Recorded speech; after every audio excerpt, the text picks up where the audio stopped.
अस्सलामुअलैकुम, मैं हूं सबा भट्टी और आप देख रहे हैं MAT20 न्यूज HD। आइए नजर डालते हैं आज की अहम खबर पर। खबर शामिल करते हैं अटक से राजी खान। पुलिस की मंशियात फरोशों के खिलाफ कार्रवाइयाँ। गुज़िश्ता 24 घंटों में 6 मंशियात फरोश गिरफ्तार करके 11 किलो से ज़ायद चर्स और 140 ग्राम अफीम बरामद। तफसीलात के मुताबिक डिस्ट्रिक्ट पुलिस ऑफिसर अटक डॉक्टर सरदार गयास गुल खान के अहकामात की रोशनी में थाना सिटी हसन अब्दाल पुलिस ने मंशियात स्मगलर शबीर अहमद वल्द सरदार बहादुर खान सकना पिंड डली दाखिली मोहड़ा तहसील टेक्सला ज़िला रावलपिंडी की मंशियात स्मगलिंग की कोशिश नाकाम बनाते हुए 5.5 किलो चर्स और 140 ग्राम एफ्यून बरामद कर ली।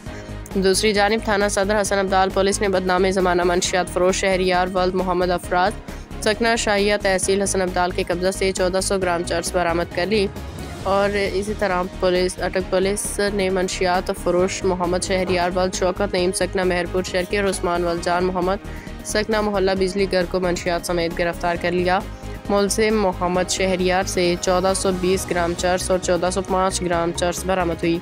थाना पिंडी घेब पुलिस ने मंशियात फरोश अंसर महमूद वल्द मोहम्मद सरवर सकना पिंडी घेब से 700 ग्राम चर्स, जबकि थाना अटक खुर्द पुलिस ने साकिब महमूद वल्द बशीर अहमद सकना मानसर तहसील हजरू से 600 ग्राम चर्स बरामद करके अटक पुलिस ने इंसदाद मंशियात एक्ट के तहत अलग अलग मुकदमा दर्ज करके पाबंदी सलासल कर दिया।